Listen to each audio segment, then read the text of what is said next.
This is a Lego-style dolphin. Watch closely. Its head tilts a little. Dolphins make click sounds.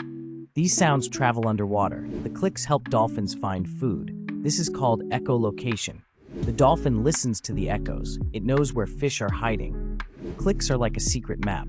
Dolphins talk to each other with clicks. Each dolphin has its own sound. That is a special dolphin secret. Now it is quiz time. What do dolphins use clicks for? Let's think together. 3, 2, 1. Dolphins use clicks to find food. Did you get it?